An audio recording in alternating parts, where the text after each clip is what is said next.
friends, and welcome to Nova Scotia, where today we start prepping the back of the house for being lifted. Not an easy task given its construction, but since we can't find a single professional in the region who will help us out, not foundation work and not sill plate work, unfortunately. Brent just didn't want to do it. There's not much I can do other than put a new basement under for you. We've got to do it ourselves. But first, we unfortunately have a bit of bad news. Okay friends, it is time for some real talk here. And some bad news. Alright, so we are obviously back in Nova Scotia after so much travel this spring, both planned and unplanned. And now that we are here, we have just over a month before we have to leave on another summer contract. Actually, it is increasingly looking like we will have another contract immediately before that one. If it happens, it's going to be really cool. I think I could even say like a once in a lifetime event. It's going to be really great for our wallets. It's going to be a fun experience for y'all to come along. But that would leave us with about 3 weeks here at the house before we have to leave all summer. So I thought, let's chat real quick about what all needs to happen in that time. Now, to bring it back to a topic that we opened several episodes ago at this point, the roof. If you'll remember, we brought somebody out to look at the roof and to give us a quote for what it would take to put his specific type of metal roofing on the house. He came around, he did a pretty thorough set of measurements, and he told us he would get back to us with a quote.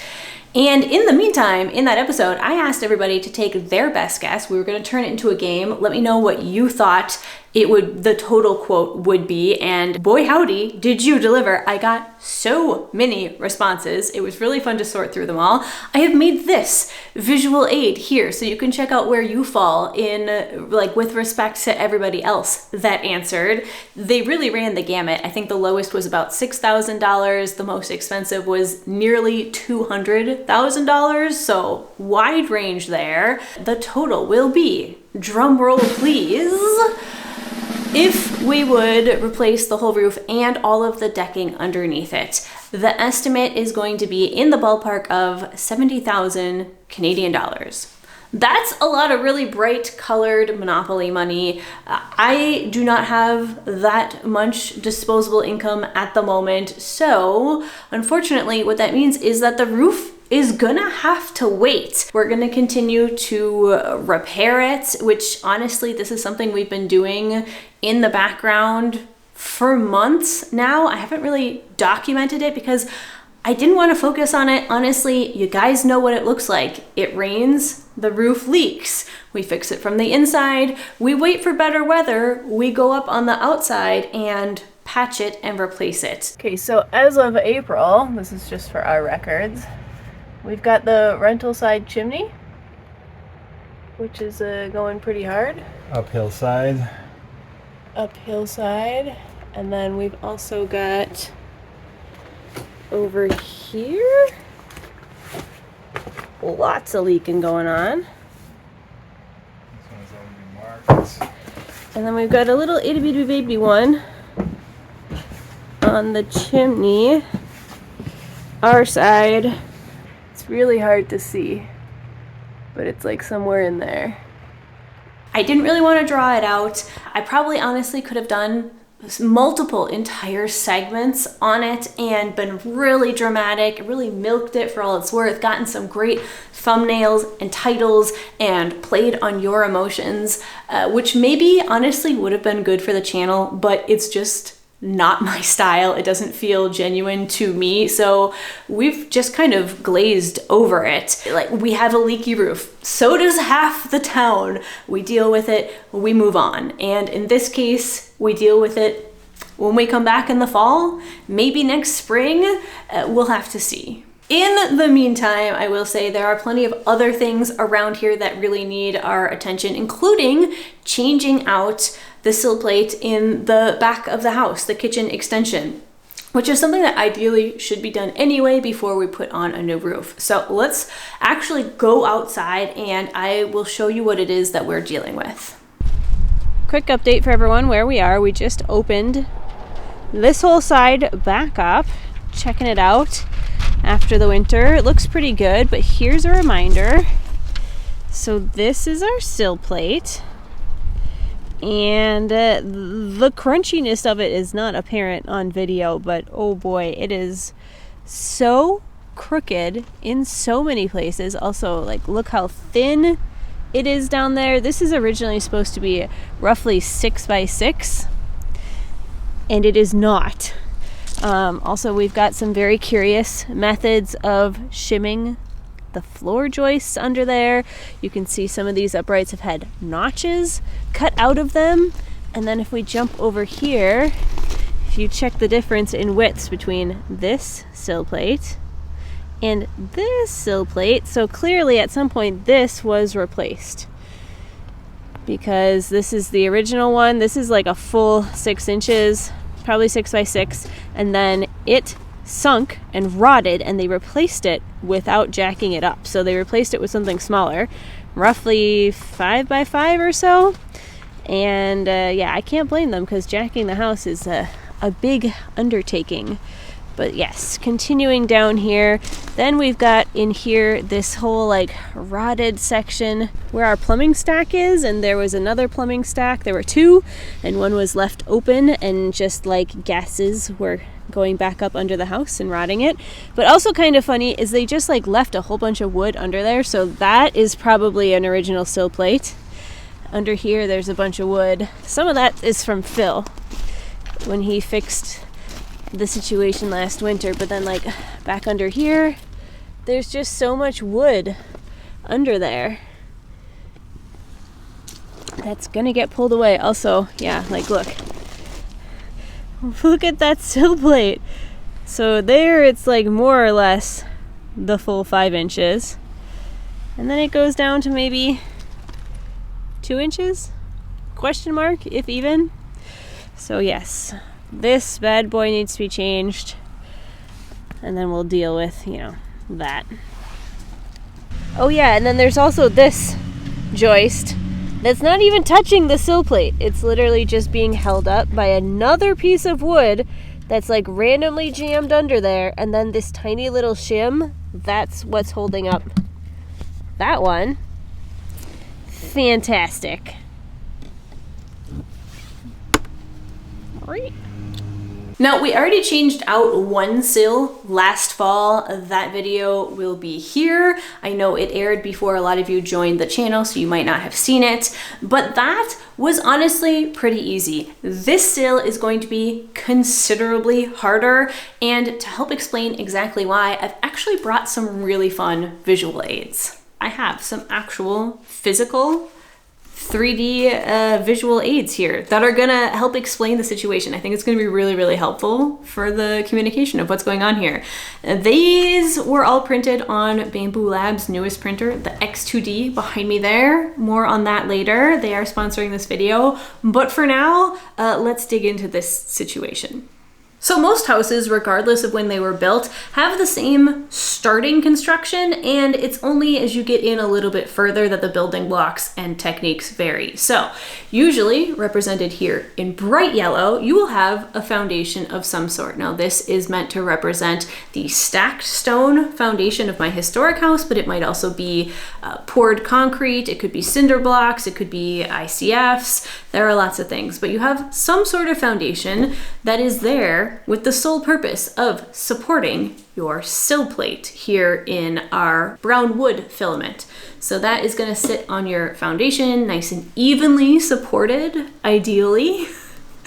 And then on top of that, you have your floor joists. Now here, these are all linked together in a grid just for ease of use, but in my house, they are just really long, completely independent from one another pieces of wood.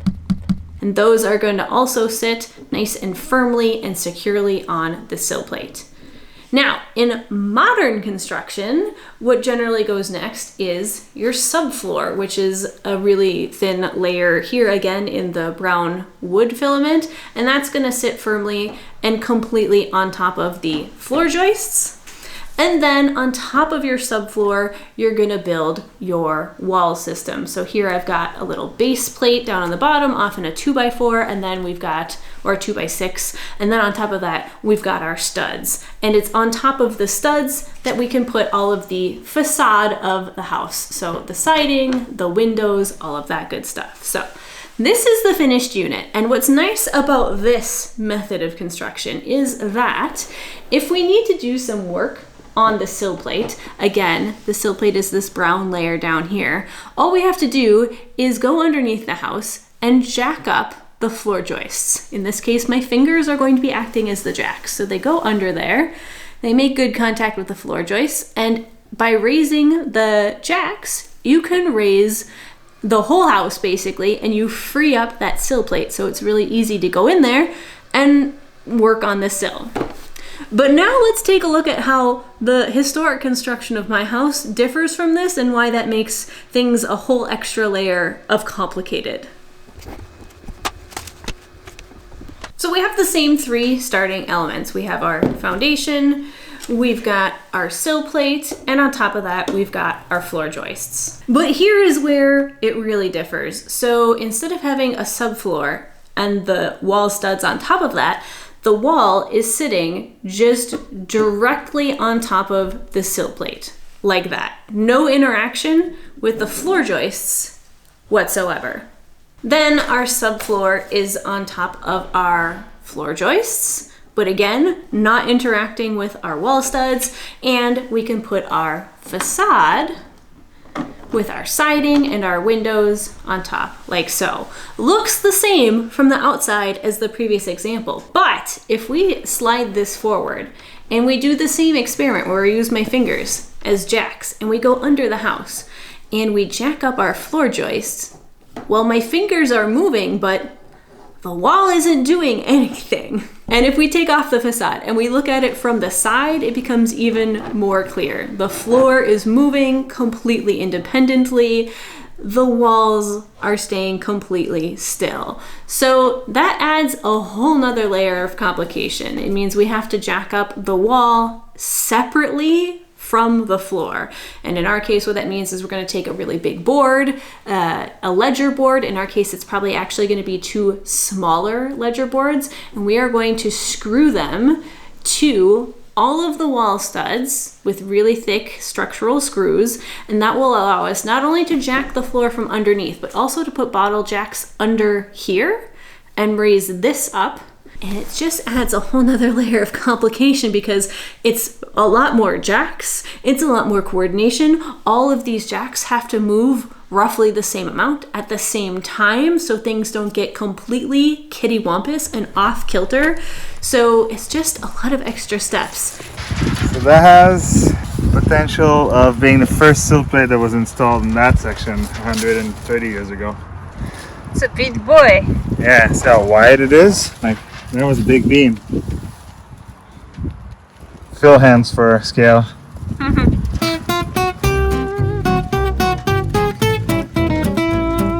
So the first step was to clear out some space under the floor joists for our support beams, because at the moment, not only is there a lot of earth in the way, but also everything else that has ever been under the house. So that's old wood, previous sill plates, a fair share of blown in, a bunch of random stones and bricks, and about 1 million pairs of shoes. So if you take the rake for scale and you compare the rake to the space we're working in, you'll see it's quite tight. Then it was off to buy some more bottle jacks as well as the lumber for our support beams. These are pressure-treated 6x6s, which is actually the exact same lumber as what we're using for the new sills, because they are the only thing that we could find locally that would be sturdy enough to potentially lift and support the whole back of the house. Basically, they're our kitchen's wonder bra. Then it was time to suit up and go for a crawl. So Phil stayed outside at the back of the house while I went underneath in the small, cramped, dark, and just kind of gross crawl space of the house and helped manipulate that first support beam into place.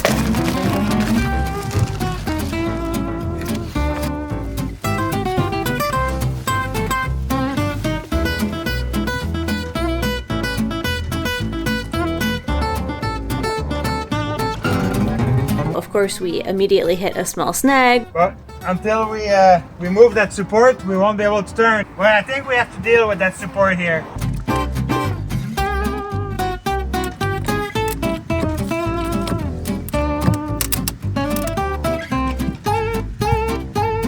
So should I just let it go down? See where it goes? Can we just shim it on the sill plate?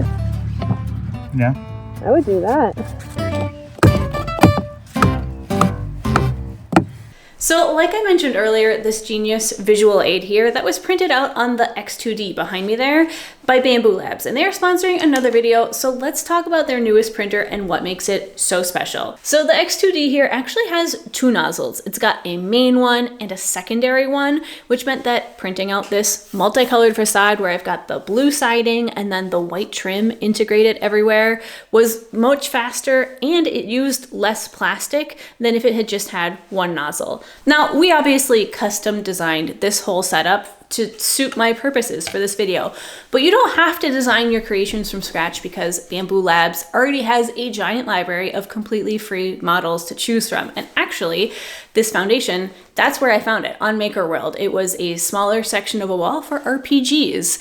So if you find something that interests you, you can click on it, you can read the creator's notes on which settings are best to use when you print it off, and you can see photos and reviews from other users.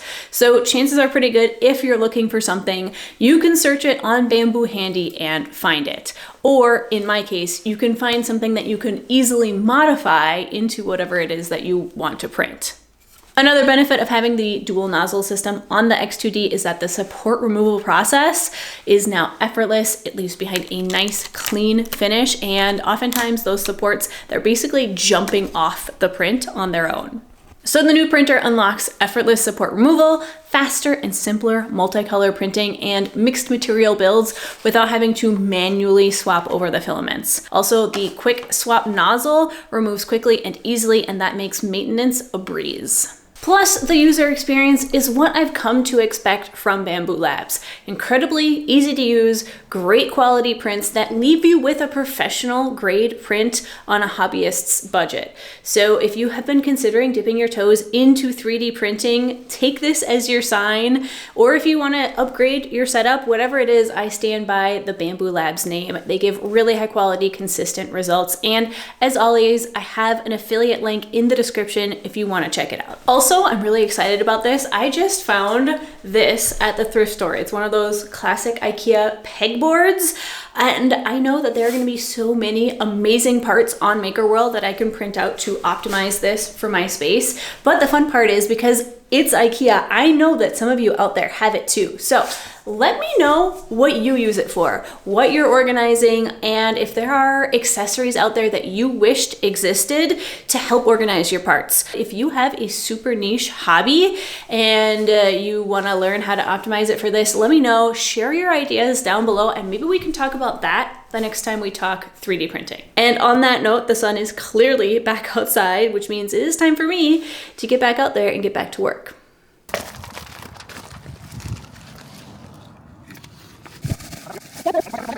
If you need to push it to me, then push it back to the side wall, you can. I'm next to the stack now. No, I think it's gonna go. I just kissed the sill plate. That's fine. So I guess now I try and climb out. So is Ventura of you.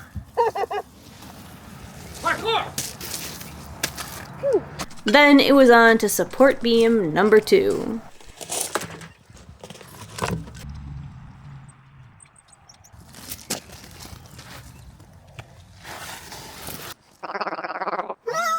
Are you able to pass over it or pull? Or... Can we go towards you? 1 sec. I'm supporting it so it rubs less on the dirt. Oh boy. Well, if you lift it, you'll be able to push it.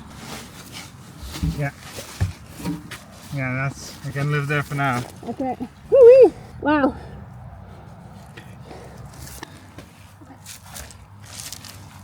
It's a good thing I'm not claustrophobic.